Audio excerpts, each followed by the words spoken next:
All right, good morning. It's the Monday Morning Show. Today on the show, we have a very special guest. You may have seen him on the Artie Lang Show or in the movie The Family. Ladies and gentlemen, comedian Mike Bocchetti. Mike, how's it going? Hi, Sean. How are you? First of all, thank you for having me on the show. I'm excited about doing this, and thank you again. Yeah, no problem. How did you get started in comedy? Oh, it was funny. I was always a fat kid that was picked on a lot in school, from childhood to high school. And actually, I was about 11 or 12 years old. I'm a fossil, so people may have to Google some of this stuff. But I was listening to a Red Fox album. It was one of my favorite comics growing up on TV. And they were laughing at him. But it was a much different kind of thing because, I was, mean-spirited laughed at. But they were laughing at Red because they loved him. Yeah. And I was like, whoa, this is cool. They love him. Instead of being bullied, you know what I mean? I'm like, this is something I want to do. So I, watched a lot of comics on TV in those days. And after that, I watched him, young Freddie Prinze, Richard Pryor, people like that growing up. And they were all great. And then I was about 18, and I wanted to do comedy. At that time, I was super young, but I really didn't know how to go about it. I didn't even know what an open mic night was at that time. This was in the late 70s, 79 or so. And I called up Dangerfield, of all places, that was, doing comedy on a Sunday then. And I called up, I was nice, and the guy on the phone, I go, do you have amateur night? And for some reason, the guy was like, there are no amateurs here, we'll give you that idea. I'm like, whoa. So, it kind of upset me a little bit, and I was like, then I thought about it. I worked in a gas station at the time. I hated my job. And I worked all different kind of various jobs till I was 28. And then there was an amateur night on Staten Island. This is September 7th, 1989. That's when the show was. And I was like, I'm going to go up there. And it's funny because the guy that I worked with at the time, I was always a quiet guy that was laid back. And comedy made me a much more outgoing person. In a good way. I was always shy and a fat kid. And Sean, I was so shy I couldn't even be called to do a book report. I was hiding my face in the books, no, not me. Yeah. In school. And then I worked with this other kid whose name is Mark, but he was much different than me. He was extroverted, very outgoing, right? Loud. He thought he was going to kill and become the next Dice Clay at the time, in a few days. You know what I mean? People are so delusional then. So we both wound up going. All of our friends came to see me from the supermarket we worked in, right? And he goes up first, and now, mind you, this is an older crowd, and I was in 28, and these people had to be late 40s, 50s, my parents' age. And Mark was working the crowd, got filthy, insulting with a woman. Nobody laughed. It was a room full of crickets. Oh. Right? I went up, and my idol at that time, who still is, to this day, is the great Andrew Dice Clay. I love him because he's himself, right? I was a lot younger. I went up there with a black leather jacket, smoking like him. I didn't know who I was as a person, right? Yeah. Heckling people not as bad as Mark. Some people started to laugh when I first got up there. And I was insulted at first. And they started laughing. I'm like, what are you guys laughing at? You know what I mean? Yeah. When I got up there, then I realized, they were laughing out of And then I did it. I did okay. Mostly my friends were laughing, and maybe a few strangers, right? Then I got hooked to it. Then I was very delusional at the time. Back in the late 80s, I was like, well, man, in a year, I'll be selling out the garden like I used to do movies for Eddie Murphy. You know what I mean? Yeah. I had no idea what it entailed in the work, but that was how I first started. And that was at a place called Memories, September 7th, 1989, by my house. Did comedy about 6 months, and I stopped. And then I came back in January 1992. I've been going since. So, how did you get better at doing stand-up? Just by doing it? Oh, okay. Just by doing a lot of open mics in the beginning, and all through the city. I was blessed because there's a comedy club owner now. His name is Al Martin in New York City. He owned the original New York Comedy Club, and new people went down there, Emilio, Savone. They're nice people too. And I did it open mics at his club, and he's seen how much I wanted to do stand-up, and he said to me, look, I'll have you bar back at night on the weekends, I'm not going to pay you a lot of money if you bar back, but you're also going to do spots as a comic. Yeah. Right? And it was kind of frustrating in the beginning because, there was a big difference between doing open mic and real people. And then, but I also, by bar backing all night. I went up late at night. I was forgetting what I was going to say. It was like a really rowdy bar downstairs. I had to walk, carry ice through a room full of drunks. You know what I mean, right? Almost fist fight and going up 2 flights of steps. And then, I'd get ready to go up, and one of the waitresses would be like, "We need some ice." I'm like, "I'm going up." She's like, "No, wait." And I'm like, then of course, everybody thinks, a lot of new comics especially think when they go up, they're the best thing on the planet, right? Because I was young still. I was only 30 then. And then went up, and I was like, "Yeah, man, I'm great. I'm the king." And then and this is how far we go back, I should audio tape myself, right? And when I got home, I got to see what a loser the king really was. I was like, "Whoa, this is Cricket City, man. I'm atrocious." Yeah. I listened, and I think I may have one tape hidden someplace in 1994, and the rest were thrown out immediately. I'm like, but I'll tell you one thing: it took me a long time, months, maybe a year or so, of eating it. And you know what? It's not a bad thing because bombing is learning. A lot of comics didn't realize that, because by eating it and going up all the time and not being afraid to die, you start to learn what funny is, and your mind connects like a comedian does after a while. Yeah. Okay. And so you said you started off kind of being like Andrew Dice Clay. Oh yeah, filthy, like black leather jacket, a lot thinner.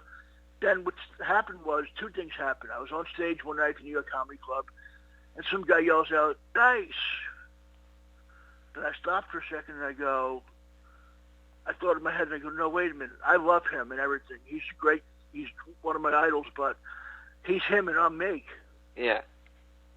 And then another person who I knew was one of my early comedy mentors, did on Pips in Brooklyn, the late Seth Schultz, seen me. In fact, it was January 1992 when I went on the first time over there in Brooklyn, and he thought I was funny, and this is exactly what he said to me. He goes, "You're a funny guy, but you're trying to be Andrew Dice Clay, and that's not going to happen."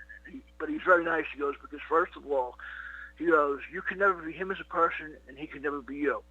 And he said, "The key to comedy is to be yourself, no matter what." And that's what I started doing. I started being me, and I took the leather jacket away, and I was more me. I did long stories when I first started. It was very dirty, like long type stories. Now I'm just very quick, like Rodney, or maybe one line is maybe a 2-liner once in a while. But I evolved over the years to something better, thank God. So how do you come up with material? You know what? It just happens with me. If I think of something funny, or sometimes I'm traditionally a writer type from the fossil days. Where I sit down, I still do sometimes, with a pen and paper, and that can be very frustrating sometimes. Because it comes to me. But the best way I get material is to do a whole bunch of spots in a row, and just keep going up, and then it clicks, and then all of a sudden you get the funny. Or I watch a lot of things online now, like movies, to inspire me. But I just, like I said, when I even stockpile stuff. I have jokes that I wrote a couple of months ago, up to months ago. What I have now that I have on my iPad. That's how advanced I am now. Yeah. I had to get into the 21st century, But I have them there, and it's like I have them, but I'm not married to anything I write on paper. Because it's no matter how good it sounds on paper, the only real way to know, as we know, is to get out there and test it 5, maybe 6 or 7 times. And the thing is, even if I like how something's written, I'm a perfectionist like that. I can go on stage and maybe I may foul it up, and it may sound better fouled up. Maybe a better thing, or maybe I may say it and go, "You know what? I can write this better. I just want to get it stronger and the best it can be before I really use it." Yeah. Have you ever written a joke that you thought was really good, and then went out there and it didn't do good? Oh, countless times. Still do to this day. Yeah. It's I took his advice from the great Adam Sandler. I read about him. I love him. I hope to work with him one day. When I seen this, what he said, he does what he thinks is funny. A lot of people cater to the crowd, but he does When he thinks it's funny, if people get him, they get him. That's what he said, and that's how I feel sometimes. But Yeah. I've had tons of things that I tried that I was like, whoa, this is brilliant. It's horrible. And then I had things that were like, this isn't that great, man. I don't know why I wrote this. I tried and it killed for some reason. Yeah. All right. What was it like being on Last Comic Standing? Oh, that was incredible. It was a really great show because that was my first exposure to the public. It was really mind-blowing but it's kind of a different exposure. I mean, that was, I did that show in February of 2003. And the weird thing is, like, I knew Ross Mark, who was a producer forever. He was a friend of mine for years, and we worked together a little bit. And for at that time, I knew him from '94 till 2000. It was almost like 9 years. He had tried to help me comedy-wise without Martin. They tried to find a project for me. I went out to L.A. They couldn't find the right thing, because some people just have to have their own thing. And when I went there, okay, there were like 40 people, and it was kind of really intimidating because it was like the first time I was on the show twice. The first time was 2003, and at that time the judges were the great Colin Quinn, Joy Behar, who I love, and Caroline Ray, who I also love as well. Yeah. And it was intimidating because they came out, and if they liked you, they brought you out to question you, and so they brought me out. I was lucky, and it went good. And then they called, 10 people are going to call, and I'm shaking like a leaf on the inside. And I'm like, whoa, please pick me. They were up to number 8. I'm like, oh no. And I'm like, maybe the Comedy Cowboys can come and save me. They'll grab my name. At the last moment, but I didn't get picked, and it was really disappointing. But the weird thing is, now this is the funny part of this whole thing. They had I think really huge numbers and millions of people watching it the first season, 20 million or more than that. So this is I don't know. We taped it in February, but it didn't air till June of 2003. So I'm walking the street one day. This is the first night after it aired, right? The net wasn't good, but there was no Facebook or Twitter or not as big as it is now, or anything at that point. And I'm walking down the street, and some guy points at me and goes, You're the guy. I'm like, what the heck did I hold up back? He goes, no, man, you're the guy. I seen you on that show last night, right? Yeah. And it's I'm walking into the city, and people looking at me. One guy goes, high fives me, goes, dude, you were Rob, man. I'm like, holy crap. I just became Kramer on Seinfeld overnight here now. Yeah. Right? Walking down the street, but it's a different kind of thing, Sean, because, it was very quick the way the show was designed. Quick. Hit. It's not you have fame for a year or so, maybe less. It depends on how well you did. Yeah. Then it vanishes because it's not like I was on Seinfeld or I was a famous movie comic, you know what I mean? It went by quick, but it was nice because it was really cool, and I loved it because people were so nice to me. I had a couple of obnoxious people, I ignore them, but people I felt like a movie star for a year. But one of the best things ever happened was I may not have won, but I got a thing that happened to me, and it came full circle. They got me to Artie Lang. Yeah. And what happened was, I didn't know it at the time, but my friend, the great John Melendez, Stuttering John, who was on Howard at that time, and my friend Sal Gabinelli, a great friend and comic, he's on Howard now for years, right? Yeah. Okay, I was doing comedy. I was still doing comedy anyway. I didn't care. I did a show with Jack Dempsey's in Manhattan, and I'm a huge fan of Howard, but at that time, I stopped watching Howard for a while. So Sal Gabinelli, who's Sal's stockbroker, he was a new comic at the time. I had no idea who he was, right? Because I hadn't seen Howard in a while, right? Yeah. And he comes up to me and goes, hey, man, I'm a new comic. I'm with Howard. I just stuff all the time on the show. Me and John Melendez, seen you're awesome. I'm going to tour with you. Want to put you on tour with us. Now, Sean, mind you, after 11 years of garbage, of being twisted around by people, and then, hearing, and see what happened to me on Last Comic, I kind of wrote it off a little bit. I wasn't mean to Sal, but in my head I'm thinking, yeah, buddy, what happened, right? Yeah. So the next day I'm walking in the city, my cell phone rings, and he goes, hey, Mike, Sal, what do you think? I was playing games here and I forgot you? He goes, I just got done talking to John. We're going to set something up to come and see you in a couple of weeks. So I'm still excited and still half thinking about it. So a couple of days before I'm out doing comedy. John Melendez called my house. I'm a huge fan of his. Yeah. Still am. And my mom goes, stuttering drunk. I go, he called the house? She goes, yeah, he wants to book you with him. I'm like, what? I call him up. I'm very still like that. Like people, celebs that are bigger than me, I still get a little nervous on occasion, depending on who it is. Yeah. Right? And I didn't, he called me up, so I don't know what to say to him on the phone. It's like, so the next few weeks, he was going to come to see me, and he did. He came to see me at the same place, and so did Sal and Jack Dempsey's. He goes, look, I don't want to come to clubs to see you making a big thing. Comics bother me about stuff, you know what I mean, right? So I came down. The crowd was kind of, tough that night. I came over. He came over to me, and he goes, you're hilarious. And I go, thank you. He said, I'll call you soon. But the weird thing is, he just came with his son, brother-in-law, and his wife at the time, right? They just got done going to see Joan Rivers. Huh. How crazy. And they just came to see me right after that. I'm like, whoa. So then John, called me. He kept his word. And my first gig I ever did was in Rascals in Ocean Township. They're closed now. But it was me. It was such a sick lineup, Sean. It was myself, the great late Otto Peterson, Nick DiPaolo, John, what do you call it? A comic named Modi, who's also a great guy. I love, like Nick, and Sal. And I went up, and it went great. And then I started touring with John here and there. And one of the last gigs I did with John, this is what got me to work with Nick and Artie, actually. This is December of 2003. We did a gig, and the lineup was almost the same. It was this snowstorm. We idiots. We were driving in a snowstorm. It took us, usually takes an hour and a half to drive to Philly or 2 hours from New York City. It took us 4.5 hours in the snow. Wow. To get there. But the lineup was well worth it. It was sick because it was John who was driving. Artie was on the gig. It was myself, John, Artie, Nick DiPaolo, late Otto, Sal, and myself. And some of the things we were talking about on the way down to the stuff should have been an HBO special. Those guys were just going off the rock or riffing, goofing on stuff. Well, you were all in the same car?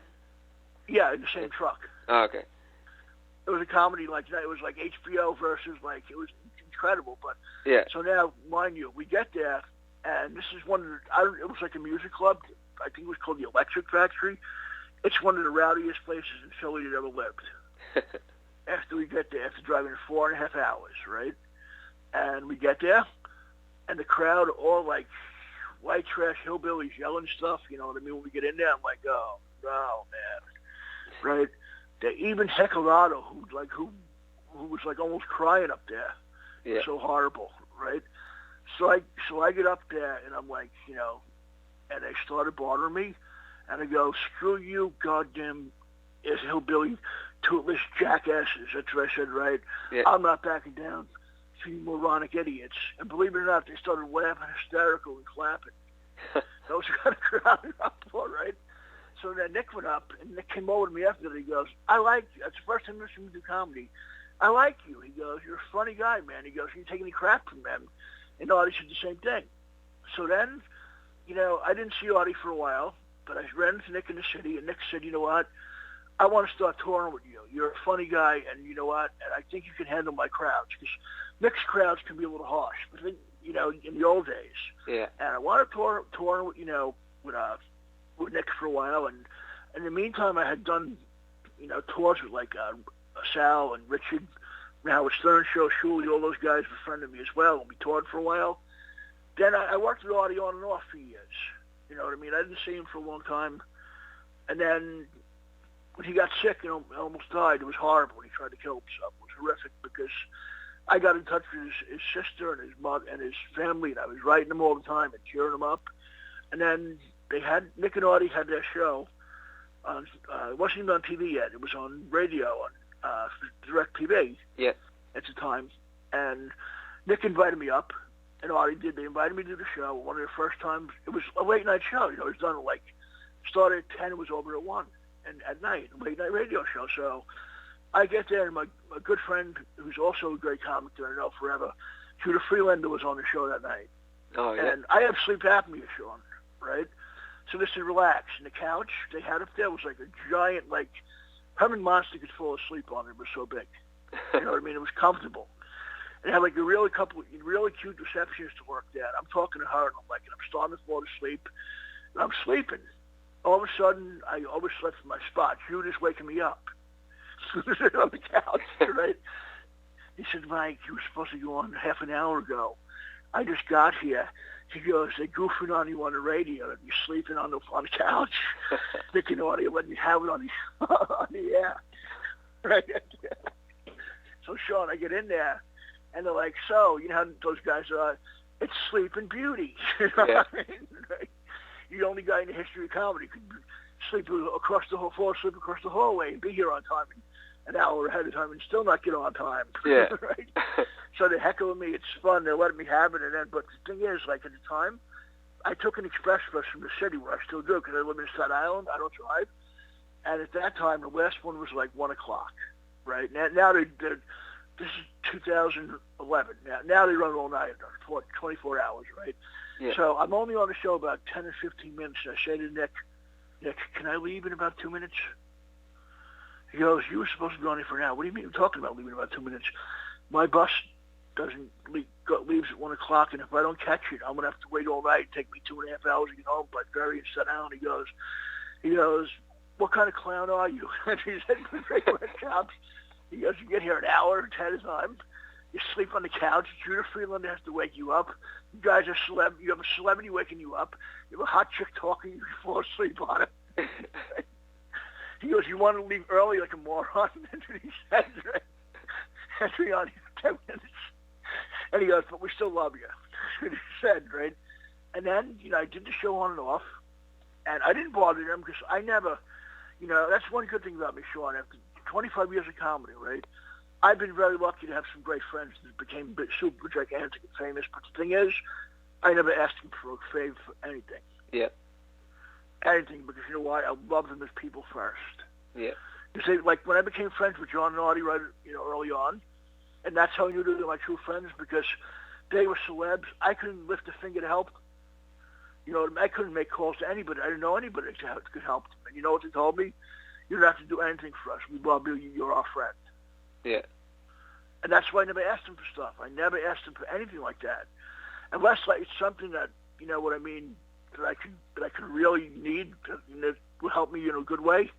But I never bothered. I never bothered Judith. None of them. None of those guys ever asked anything. So that show started September 7th on DirecTV, 2012. It was a Friday night. And I think it was on a Tuesday, a couple of days before, Artie called me up. He goes, hey, man, because they had the studio a few weeks ahead of time. They were rehearsals. I knew about that, right? So Artie called me up. He goes, hey, man, what are you doing Friday night about 10 o'clock? I go, I don't know why. He goes, come to DirecTV, give me the address. He goes, me and Nick want you to be our announcer on the show. Wow. Were you So surprised? I was devastatedly happy because I got there early, right? And this is exactly what they told me. They said, look, we can't guarantee anything right now. DirecTV didn't even want to have an announcer. They're going to give you a test trial for a couple of weeks to see how it goes. Okay, the first night again, I'm so nervous because, because they're their own first show, and they're nervous. And the thing is, like, it was weird because, like, with DirecTV, when the show was on being taped, you couldn't curse. Yeah. Because it was still on, like, terrestrial radio. But there were things called live look-ins. That's when it wasn't on radio. We could curse our butt off and do what we wanted. Yeah. Right? And I'll never forget it. I was so nervous. The first night on the show, I just remember one of the guests. I was so nervous, but I remember one of the guests, a famous football player, Artie's friend, Tony Siragusa. Yep. Right? He's a big guy, right? He's really nice. He's like a gentle giant, right? Yeah. And on purpose, his name is hard to say. Some of those names weren't easy. Yeah. So on action, I screwed his name up. I called him Tony Siragasa. Yeah. Right on air. He goes, what part of goose don't you get? Right? And you know what happened? I was so nervous. I used the F word. I said, oh, F. Yeah. And it was still on TV. They go, oh, no. Because they had to dump it. Yeah. Right away. First night on TV, I'm using the F word. And there were suits there from L.A. I'm like, oh, God almighty, right? But it wound up going good. So after that, Artie was like, this is going to be great. He's our announcer on a sports show. He knows 4 things about sports, basically nothing since childhood. And he has a problem pronouncing certain people's names. It'll be awesome. Yeah. Right? So I added the comedy. So, and this is true. Like, Sean, since day one of the show started, nobody is allowed to help me pronounce and guess names. Yeah. If I screwed something up, right? And I went almost 2 years like that, right? And the thing is, I even Googled people's names to find out how they were to say. And some of them were easy to say, and I still had a mistake with some. One of the funniest ones, and he was such a sweet person, right? From Bruce Springsteen's band, his guitarist. Yep. Giles Lofgren. Yep. I still think I screwed his name up, but he was such a gentleman. He was, and I was so excited because I loved that band, right? And I said Niels instead of Niles Lofgren, right? And Artie goes, no. What's his name? I go, Niles Lofgren. I get nervous. He was like early in the show. He goes, no. And he's like, Niles was such a sweet guy. He goes, look, it's not an easy name. Just call me Tommy. Right? He was a gentleman. I met so many great people. I met everybody, but the sad thing is, my family don't get it. They're not in show business. They had everybody from Cheech and Chong to to like Dio Ugly and back. You know what I mean? All and bands and stuff. So my family was like, why can't you get their autograph? Talk to them. I'm like, I never talk to a guest unless they come over to me. Yeah. I mean, by being in radio, how you can't like do that to people. You're not there to do that. You know what I mean? You're working, and then so a couple of people did come over to me, right? And some of the coolest people mentioning Dio Ugly. He came over to me, right? Now sometimes I didn't interact with the guest, only as I felt like chiming in, or they asked me something. Yeah. And Dio came on, right? And during the break, he goes, yo, man, he goes, you're a funny guy. You should have talked to us. I've seen you on TV. I think you're really funny. What's the matter? I go, well, they don't like me interacting with the guests, right? He goes, no, man, you do what you have to do. Yeah. He said, I wouldn't have minded. And then he hugged me because my family's a huge fan. He's one of the sweetest guys I met. And then, a couple of dreams did come true for me on the show, though, because Zach Wilde, who was with Ozzy Osbourne, he's a giant of a guy. Have you ever seen how big he is? Yeah, he's big. I mean, his hands are like Hulk Hogan's hands to me, right? He came over to me, right, and I don't talk to the guest. He high-fived me, right? It blew my mind. He goes, dude, I watch the show all the time, man. I love you. I'm like whoa. And I'm not used to this kind of big. You know what I mean? It's like, and it's like, for a guy that did comedy for 20 years, Sean, and stayed in the trenches and broke his back for that many years, just to have this happen that fast is kind of mind-blowing. Yeah, so the hard work paid off, right? But the thing is, I was always cool about it. I was never a jerk to anybody. I still am me. I don't care. You know what I mean? No matter what happens, because I'm still the same guy. You know what I mean? So many people, you never need to change. You know what I mean? Because you got to be yourself all the time. And he high-fived me. One of the coolest things that happened to me was, and I'll never forget it, like I told you earlier in the interview, I've been a fan of Andrew Dice Clay before I started comedy. Yeah. Okay. I met him 3 times. The first time I met him was in Carolines in New York City. Jim Florentine and Don Jamison, great friends, they introduced me to him. And he was kind of breaking my chops. The second time I met him was on a radio show with Pete Coriale on Jim Brewer's show. And he kind of lightened up. But the third time after I met Dice, right, what do you call it? I'm like, Artie, didn't even tell me he was coming on a show. Sometimes I knew who was coming, sometimes I didn't. So before the show starts, he comes over to the table. They had a kitchen on there. Full kitchen. It was great. He comes over to me. He goes, hey, Mike, what's up? And I'm like, Dice? He goes, yo, man. He goes, I watch the show every night. He goes, we all do in L.A. He goes, I became a huge fan of yours. And, it's really wild, Sean. I felt like crying, like I won an Emmy that night. Yeah. Why to have somebody that you admire like that, have him and he, as you know him as a person, he's not a liar. He's up front as they come. He'll tell people how it is. Yeah, yeah. He never pulls punches back. He has no qualms about it, right? He never did, right? So then, he hugged me. He goes, I became a few hysterical. And I'm like, I didn't know what this. I was hysterical after that. Because what he said to me, so at that time I was wearing, trying to look nice for the show all the time, a suit. Not a suit, but like a tie and a nice shirt, So we get on there. He goes, Mikey, he goes, what's sweating you over there? I go, what's the matter, Dice? He goes, what are you working on Wall Street? You got a suit, a tie, a freaking shirt. What are you on Wall Street now? You're not a stockbroker. He goes, you're like me. He goes, that's not your image. That don't fit you. Put back on the jeans and a T-shirt and wear a leather jacket on the show. Right? Yeah. And I go, but I want to, make America and make the suits happy. My bought suits. He goes, then minutes he goes, yeah, let's all make the suits happy.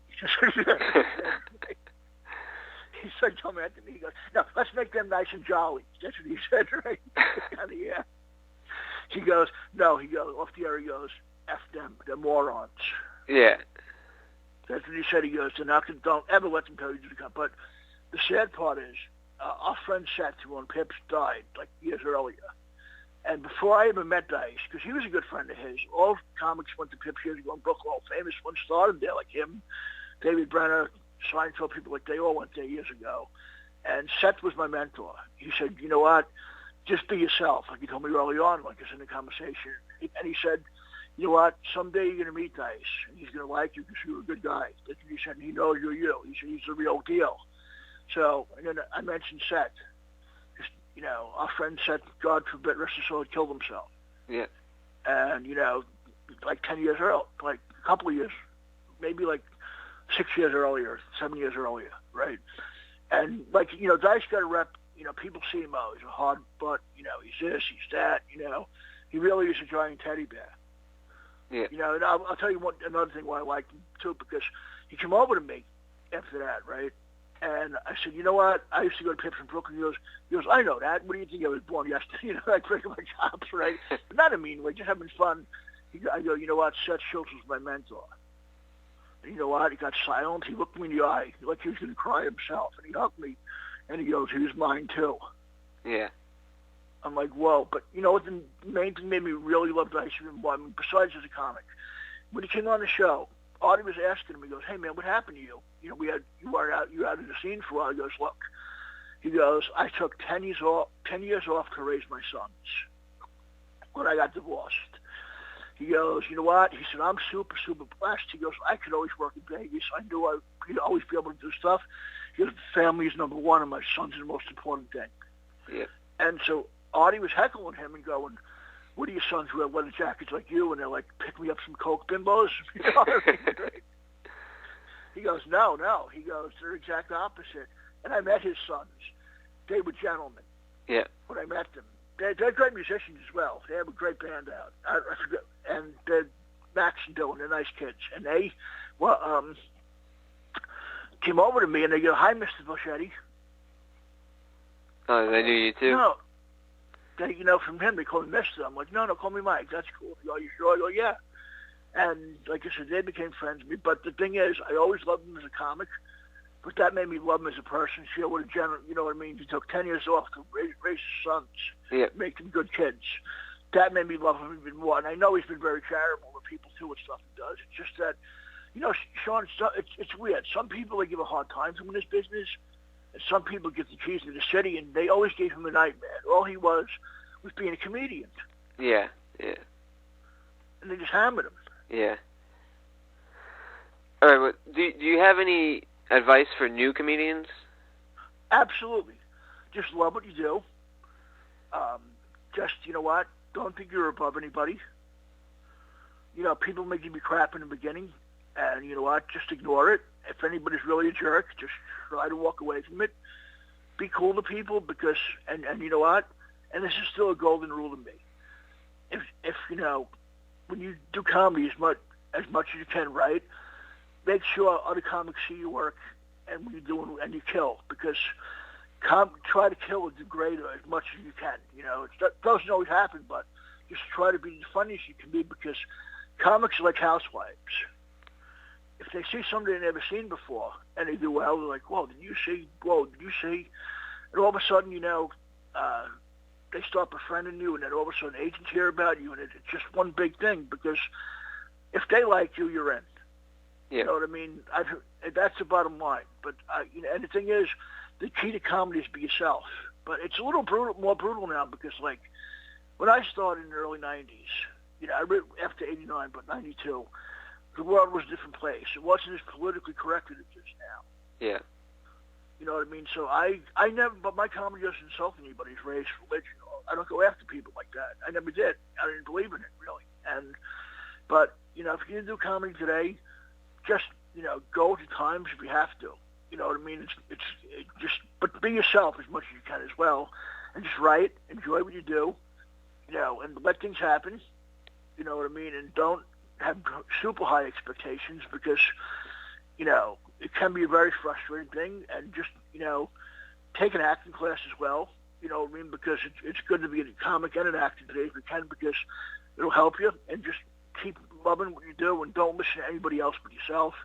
You're going to get a lot of naysayers, whether they be family or friends. And the best thing to do is never, ever tell anybody you're a comedian. Yeah. Family members, friends, I don't care, especially if you're a new comic, because you'll get all kinds of drunks at family parties putting you in a headlock saying, say something funny, buddy, or can I write this for you? Or to begin like knock jokes that didn't work in third grade. You know what I mean? Yeah. Don't say anybody. Keep it secret like you're in a witness protection program. You know what I mean? Don't tell nobody you're a comedian. And just, like I said, love what you do. And even if you don't like other people, you know what? Comedy is subjective like music. You know what I mean? There's no, some people like Led Zeppelin, some people don't. It's just how it is. And the thing is, but it's even tough. It's easier and tougher for new comics to that way, because, like, I hate the net, Sean, Facebook and Twitter. There are so many bullies and trolls on there. It's just like, let people have it. And It's like, but they're really cowards, because they cower in their own basement, laughing and goofing on people, but they're probably worst, situation in life themselves. And I would just like say, you know what, ignore that, go with the flow, and love what you do, and and give it time, because nobody, I don't care how funny people are, how famous and how great they are, nobody's a brilliant comic in the beginning. Some people are funny in the beginning, but you know what I mean? That doesn't mean, you're Richard Pryor in 2 days. Yeah. Okay, before I let you go, we have a part of the show called Questions from the Fans. Okay. If you don't mind, I'd like to read you a few emails. Sure, not a problem. Okay, first email is from Jose Carlos Ramon Guzman Santos. How do you feel about people who steal jokes? Oh, Jose, I think it's horrific. They should be horsewhipped if they actually caught with it, because it's not right. It's like part of our life. It's like stealing, like, your teeth out of your mouth. You know what I mean? It's because you work so hard to come up with it, but sometimes, comics may think alike with the same premise. Okay, that's why I don't watch a lot of people anymore. I used to in the beginning, because I'm like, I don't want to be right and like, wait a minute. Subconsciously, is that mine? Did I see this? Where did I get this from? I don't like that for that reason. And there's no need for it. I don't like joke thieves one bit. And like I said, if you can prove them, they deserve everything that's coming to them, because you know what? There's no need for it. You know what? No need. Yeah. Okay. Next email is from Casey, Kyle, Katie, and Kim. Did you used to have a crush on your mail lady? Oh, well, hey girls, Casey, Kylie, Kim, you said? Yeah. Yes, I actually did. My mail lady was smoking hot, actually. I was in my early 30s. She was smoking hot, but I was always too shy to say anything. I was always that way. Woman, but I lost a lot of weight recently, and now I wish it was like 20 years ago. I would have been not super aggressive, but but a gentleman had asked her out. I probably maybe I would have dated, maybe I wouldn't have. But the thing is, I actually did have a crush on male. I hope that you guys like that. She was smoking hot. Now it's 20 years later. She may still be, but I'm nobody to talk. Yeah. Yeah, I absolutely did. And you were saying earlier that after doing comedy, it helped make you more outgoing. Oh, well, people, absolutely. So it's such a nice thing, because and in a good way. Yeah. Not obnoxious, like kind of like, and like, what do you call it? Like kind of like subtle, not subtle, but like like before, like I'm not always like this. Depends on the kind of mood I'm in. Like years ago, like, I had bought a pretzel like on a street in Manhattan, right, when I was young, and it was horrible. I'd be like, I'll eat this. That's okay. You know what I mean, right? He's going to lose his job. Then now, even if it is bad, I'll go back and say, you know what? How the heck could you sell this to somebody? Yeah. Without being mean. Well, sometimes if I'm hungry, I may just eat it and not even care. Yeah. Depends, like, how I am sometimes. But no, and the thing is, like, I still am kind of shy with certain people, though. But it's quiet because it's funny. Like, whenever I do Artie's show, or Opie and Jim, or Sam and Jim and those guys, or Anthony Cumia, I'm very quiet. You know what I mean? Quiet, super quiet, just like talking to them and nice to me. And then, like, I explode like a machine gun when I get on there. Yeah. With them, because it's like very much like how, I don't know if you met him, but he's one of my favorite comics. I love Gilbert Gottfried. Yep. Gilbert's such a nice gentleman, so quiet, reserved, shy, and then he becomes like this loud, like hilarious over the top. It's awesome. Yeah. But the only difference is, Sean, like, I'm like that on radio, especially like with those guys, and to let me run amok. But my stand-up is much different. I wish that I could take that and bring it up on. I still don't have that ability to make that. But the thing is, some of the stuff I say is really outlandish stuff. So I don't know if how some would go. But I just want to be able to translate that more somehow. This is more high energy and more of me. But you know what? I am who I am as a stand-up, and I am who I am as a radio person. Yep. Okay. Next email is from Chang Ching. What is the funniest thing you did when you were younger? Oh, wow. Chang, that's a great question. I had a lot of pranks played on me when I was younger, by younger brothers, actually. Yeah. One of the fun in childhood, I was about 10 or 11. My brother was a couple of years younger than me, right? And this is funny to me now, but at that time it was ridiculous, right? My grandmother, God rest her soul, had a huge super steel metal toaster from the old days, like really old, from her time almost, right? I love toast, and I still do as a kid, and the toast got stuck in there, right? I'm like, and she's like outside in the yard or something, and it started to smoke, and my brother, idiot, that knew what was going on, he goes, here, take this and jab it. He gave me a steak knife, a butter knife that was all metal. He goes, grab it. He goes, stab that thing and yank it out. Instead of just like, just like pulling the thing out, and it was like whoosh. My hair became like as curly as a Roman soldier on top. Right? My face was red. My grandmother came in. She gave him the bead to his life. That's funny to me now, but I have a lot of it. But when I was a drunk, I had things happen. But that's about one of my favorite early childhood memories. So I think that's why I'm a comic now. After all the bull crap I went through with family at home and others and stuff, but it came out in a good way though. Yeah. Okay. Last email is from Tamika and Sasha. What would you say to the online haters? Hi, Tamika and Sasha. It varies. When I first got online, I would fight with them and say things that would get you killed. Yeah. I would get more brutal than they were. Like if somebody said something that was out of line and I didn't like, I'd get more brutal than them. Now, what I do is, it's a very easy situation. Either I just ignore them and they'll go away, and just let the comment fade into, Facebook or Twitter obscurity. Or if it's too much, I block them. Yeah. But I really love to let them have. I wish there was a way that they can learn a lesson. It's like Facebook is more difficult, Sean, because you have to give all kinds of information. Twitter, anybody can make an account, and they can make anything racist, anything psycho. You can be, anything obnoxious, and it don't matter. Yeah. I wish they would regulate it, And the thing is, like, there's really no need. It's like, and it's harder for comics now too, because like, okay, years ago, if you bombed at a show, the fans may heckle you, let you have it, and it was over. Okay, you never see these people again, most likely, right? Yeah. The odds are very super slim of seeing them again. Now people like say stuff about comics, even famous ones, even not famous. Everybody will literally have it. You know what? I mean, you're in radio and broadcast. It's not easy to do this kind of stuff. You know what I mean, right? Yep. And you know what? People have a bad night. Famous comics die. Not famous comics eat it up there.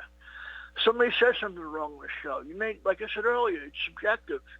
Not everybody's going to like everybody's work, you know, no matter what you try to do, you know. And the thing is, it's like having critics on TV shows years ago. You'd see, like, a new series come on, and I'm like, I never liked it either. It's very easy to criticize. Yeah. Very simple to criticize. Much easier to be a gentleman, to be kind, than to be an idiot. And there's never a need for it. And it's like, I just can't take, right now when I still to this day, some people get stupid. I just learned to, like, ignore it. And I stay off the net a little more now. Like, I used to live on Facebook and Twitter, right? Now I just go on to see if anybody messaged me, anybody, you know, said something nice about me or whatever, but I don't live on that no more now. Now I'm just like, you know, online. I like to watch a lot of movies online now, Netflix and, you know, and TV. I enjoy for that now more. Yeah. Okay, well, I think that's all the questions I have. Sean, this is awesome. You're incredible, man. Can I ask you, how long have you been a broadcaster for? Only a few years now. But congratulations, man. Yeah. You're great at what you do. This is awesome. Thank you. Do you have a website wonderful. People can go to? Yeah, you can go to my name, Mike Bocchetti, BLCCHETTI.com. You can follow me on Twitter or Facebook. I'm on Instagram as well. Sean, you're wonderful. I mean, you're a great interviewer. Thank you. Yeah, well, you thanks. came up with perfect questions. It made me flow. I appreciate it. I hope I didn't talk too much. I'm so sorry. No, it's fine. You did great.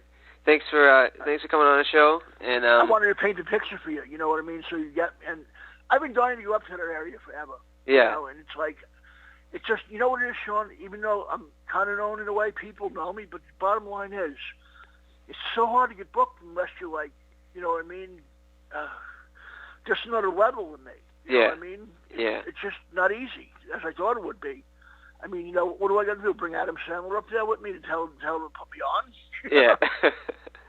Yeah. But, Sean, it was wonderful to meet you and have a great, what do you call it, New Year. And thank you for thinking. I can't wait to hear this. And congratulations, man. Anytime you need anything from me, anything, I'm always there. And I love doing stuff. And you're going to do great in this, man. You're an excellent broadcaster. All right. Great interviewer. All right. Thanks a lot. Thank you, Sean. Happy holidays. Happy Merry Christmas. Listen to me. I'm sorry. Happy New Year's. All right. Yeah. All right. Bye. Bye.